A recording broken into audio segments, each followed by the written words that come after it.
Hello दोस्तों, आज अपने शुरू करने वाले हैं theory of relativity and cosmology का टॉपिक है ये, ठीक है। Special Lorentz transformation equation MSc final year का ऑप्शनल एग्ज़ाम है ये मैथ के लिए, ठीक है। और ये जो टॉपिक करने वाले हैं ये इंपॉर्टेंट है, सभी यूनिवर्सिटीज़ के लिए इंपॉर्टेंट है। और बुक है, पेपर का नाम है theory of relativity and cosmology. Okay, तो हो सकता है कि कई यूनिवर्सिटियों में सीधा ही थ्योरी ऑफ रिलेटिविटी हो, और अब क्या है, कॉस्मोलॉजी को ऐड कर दिया गया है अभी 5-6 सालों से पिछले, ठीक है, एमजीएस यूनिवर्सिटी के अंदर। तो अपने से करने वाले हैं स्पेशल लोरेंज ट्रांसफॉर्मेशन इक्वेशन। तो स्पेशल लोरेंज ट्रांसफॉर्मेशन इक्वेशन को समझते हैं अपने, ठीक है। उससे पहले क्या है, अपने को दो फ्रेम मानने हैं, एक फ्रेम एस है और दूसरा फ्रेम एस डैश है, ठीक है। तो एस फ्रेम के जो कोऑर्डिनेट हैं एक्स वाई जेड, ओके, और ओरिजिन है इसका ओ। दूसरा है एस डैश है, एस डैश के लिए क्या है, X dash Y dash Z dash. और जो एस डैश फ्रेम है वो क्या कर रहा है, यूनिफॉर्म वेलोसिटी वी से क्या कर रहा है, एक्स एक्स के अलोंग जा रहा है, ओके। अब अगर इसके अंदर कोई बिंदु अपने पी माने, तो इसके अंदर क्या हो जाएगा, पी के जो कोऑर्डिनेट्स है वो एक तो X Y Z T S के सापेक्ष, और X dash Y dash Z dash T dash S dash के रिलेटिव, ठीक है। तो अब इसकी थोड़ी थ्योरी पढ़ लेते हैं अपने, थ्योरी के अंदर क्या करना है अपने को। तो कंसीड, अब एक बात और है कि एग्ज़ाम के अंदर आपको थ्योरी लिखनी पड़ेगी। आप सोचो कि सीधा ही अपने आर्टिकल लिख दिया और अपने को आंसर मिल गया, तो ये नहीं, ठीक है। थ्योरी आपको प्लस लिखनी पड़ेगी, ठीक है, कैलकुलेशन वगैरह करनी है वो अलग है। तो करते हैं इसे शुरू। Consider two frame of reference S and S dash, दो frame of reference S and S dash consider कर लेते हैं। Where S dash is moving uniform velocity V along X axis relative to S, ठीक है। वही बात जो मैंने आपको बताई है कि जो ये एस डैश फ्रेम है, ठीक है, वी वेलोसिटी से क्या है, एक्स एक्स के अलोंग जा रहा है। उसके बाद let the observer in two system be situated at the origin O and O dash of S and S dash respectively. I hope आप क्लियर कर देख पा रहे होंगे इसे, थोड़ा सा ऐसे ऊपर लिखा है, ठीक है, रिस्पेक्टिवली, ठीक है। और the coordinate of point P R X Y Z T और X dash Y dash Z dash T dash in S and S dash respectively. यानी कोऑर्डिनेट ऑफ पॉइंट पी है जो एक्स वाई जेड टी है, ठीक है, ये S के लिए, और X dash Y dash Z dash T dash है एस डैश के लिए, ओके। उसके बाद है the rectangular axis Y dash Z dash are parallel to Y and Z, ठीक है। ये अपने को पता ही है, जो Y dash Z dash axis है वो वाई और जेड के लिए क्या है, ठीक है, इसके पैरेलल है बिल्कुल। The choice of origin of two system is situated there origin coincide at T is equal to zero and T dash is equal to zero, ठीक है। तो अपने मान लेते हैं कि वो कंसाइड होते हैं T is equal to zero और T dash is equal to zero. इसका मतलब ये हुआ कि it means the axis X and X dash are को इंसिडेंट परमानेंटली, मतलब एक दूसरे के ऊपर वो क्या हो जाएंगी, परमानेंट हो जाएंगी।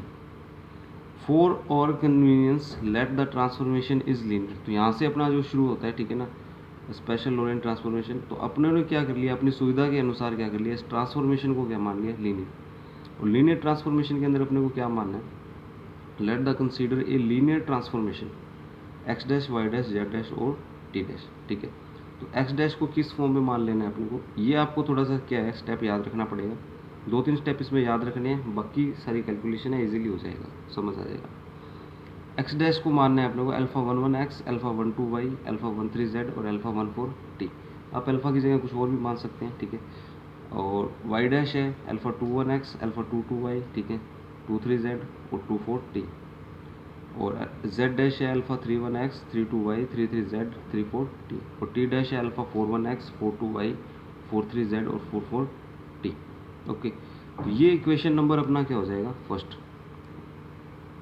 उसके बाद देखो क्या है कि since the velocity of S dash is along X axis, जो वेलोसिटी एस डैश की है, एस डैश फ्रेम की, वो एक्स एक्स की क्या है, रिलेटिव है, हैंस बाय सिमेट्री।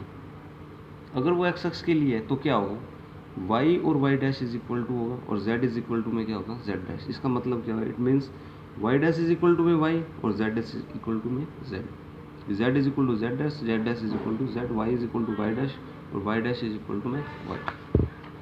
अब देखिए इसके बाद क्या करने वाले हैं, दिस पोजिशन ओनली वैन, ठीक है ना, this is possible, sorry this is possible only when, ये सिर्फ और सिर्फ तभी पॉसिबल होगा जब अल्फ़ा 2 2 3 3 इनकी वैल्यू क्या आ जाए 1, और जो बाकी है वो सारे क्या हो जाए 0। जैसे अल्फ़ा 2 1 0 हो गया तो 1 2 भी क्या हो जाएगा 0, 2 3 0 तो 3 2 भी 0, 2 4 0 तो 4 2 भी 0, अल्फ़ा 3 3 1 हो गया, ठीक है ना। और 3 1 0 तो 1 3 भी 0, 3 2 0 तो 2 3 भी 0, 3 4 0 तो 4 3 भी 0। ये सारी की सारी जो वैल्यू है अपनी, ठीक है ना, ये इक्वेशन नंबर 1 में पुट कर देनी है। तो इक्वेशन नंबर 1 है वो रिड्यूस हो जाएगी, ठीक है, इक्वेशन नंबर 2 में, ठीक है। तो ये सभी, इन सभी वैल्यू की जगह 0 आ जाएगा, तो अपने पास इक्वेशन आ जाएगी X dash is equal to में alpha 1 1 x plus alpha 1 4 T, Y dash is equal to में Y, Z dash is equal to Z, T dash is equal to में अल्फ़ा 4 1 एक्स और 4 4 टी। ये हो जाएगी अपनी इक्वेशन नंबर 2। ओके, अब उसके बाद क्या है, थोड़ा सा बॉक्स बना के थोड़ी कैलकुलेशन ऐसे देख लीजिए कि वेलोसिटी अपने को पता है कि डिस्टेंस अपॉन में क्या होता है टाइम। अगर मैं यहाँ से डिस्टेंस की वैल्यू निकालूँ तो क्या आ जाएगा वेलोसिटी इनटू टाइम।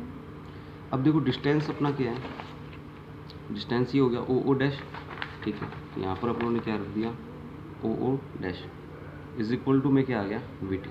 अब ओ ओ डैश क्या होगा एक्स डैश माइनस एक्स। कैसे होगा एक्स डैश माइनस एक्स, भाई जो अपनों ने पॉइंट लिया है ये वाला, ठीक है, ये यहाँ से लेके यहाँ तक क्या होगा एक्स टोटल, ठीक है, और ये क्या होगा यहाँ तक एक्स डैश।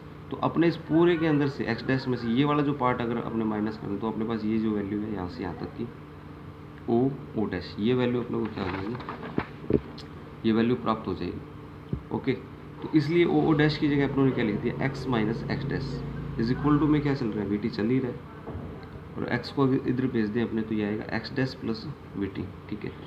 तो X dash plus V T आ जाएगा ये, और उसके बाद देखिए एक्स डैश का अगर मैं यहाँ से मान निकालूँ तो वी टी प्लस का इधर आगे क्या हो जाएगा माइनस, ये इक्वेशन नंबर हो जाएगी, ये बना दी। अब ए और 2 का यूज़ अगर अपने करें, ठीक है, तो अपने पास क्या बन जाएगा, ए और 2 का यूज़ करने पर आ जाएगा 3। एक्स डैश है alpha 1 1 x minus we T, Y dash y है, जेड डैश जेड है, t dash alpha 4 1 x 4 4 t, ठीक है। तो ये जो इक्वेशन है ये रूप ले लेगी, ठीक है ना, alpha 1 1 x minus we T. Okay, अब देखो इक्वेशन नंबर ये होगी 3। अब अपने को वैल्यू फाइंड करनी है, 3 अपने पास रह गए हैं, ठीक है, ये ख़त्म हो गया 1 4 वाला, ठीक है, और एक रह गया 4 1 और एक रह गया 4 4, यानी अपने पास 3 रह गए हैं। एक तो अल्फ़ा 1 1, एक तो इसका मान निकालना होगा, एक अल्फ़ा 4 4 का, अल्फ़ा 4 1 का मान निकालना होगा, और एक अल्फ़ा 4 4। ये 3 वैल्यू अपने को क्या करनी है फाइंड। अब इन वैल्यू को फाइंड करने के लिए अपने क्या करेंगे, देखिए कैसे करेंगे। Now we have to find alpha 1 1 alpha 4 1 and alpha 4 4। To do this we use the principle of constancy of velocity of light, यानी कि जो वेलोसिटी ऑफ लाइट है वो कॉन्स्टेंसी है, ठीक है। इस प्रिंसिपल का अपने क्या करेंगे use. So the light spread with constant speed c in all direction in all frame, it's possible it describe by equation of sphere, so we have, ठीक है। तो अपने से यूँ समझ सकते हैं कि अगर अपने एक तरीके से एक बल्ब को जलाएं या फिर एक लाइट को देखें, तो वो क्या है कि जो लाइट है वहाँ से हर डायरेक्शन में क्या होती है, हर डायरेक्शन में वो क्या करती है स्प्रेड होती है, और एक समान वेग से, ठीक है। तो यहाँ अपने किसका इक्वेशन लगा देंगे स्फीयर का। ओके, इक्वेशन एक तो एस के रिलेटिव और एक एस डैश के लिए, ठीक है। तो यहाँ पर क्या आ जाएगा एक्स की स्केयर प्लस वाई की स्केयर प्लस जेड की स्केयर इक्वल टू में सी स्केयर टी स्केयर, ठीक है।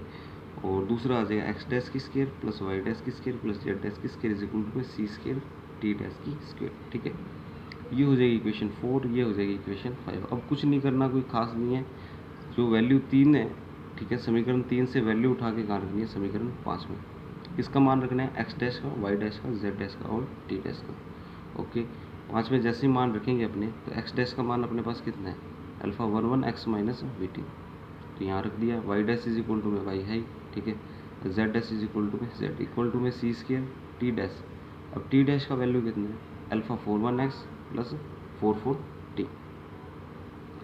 ओके, तो ये इक्वेशन बन जाएगा ये।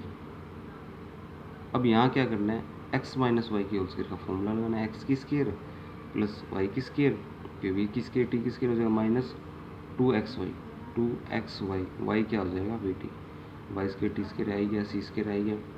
यहाँ एक्स प्लस वाई की होल स्केयर लग जाएगा एक्स की स्केयर प्लस वाई की स्केयर प्लस 2x वाई। अब यहाँ क्या करेंगे अपने, देखिए एक्स स्केयर वाला स्टेप यहाँ भी है और एक्स स्केयर वाला स्टेप यहाँ भी है।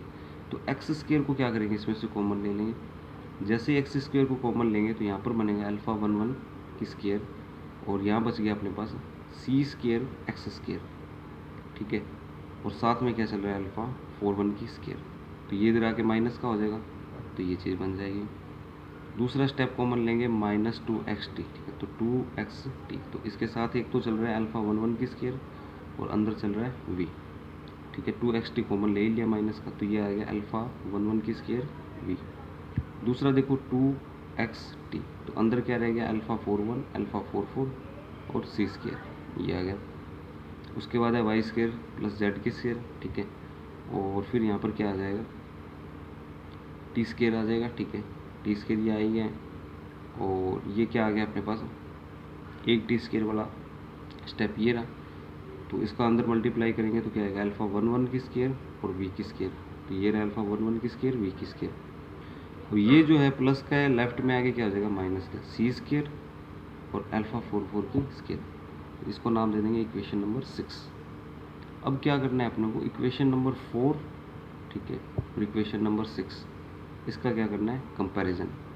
Equation 4 and 6 respect the same motion, hence by 4 and 6, 4 और 6 का अपने कंपैरिजन करें। अब कंपैरिजन को आपको ध्यान से समझना, ठीक है। यहाँ एक्स स्केयर के साथ क्या है, अल्फ़ा 1 1 की square minus c square alpha 4 1 की स्केयर। यहाँ एक्स स्केयर के साथ क्या है, 1, ठीक है।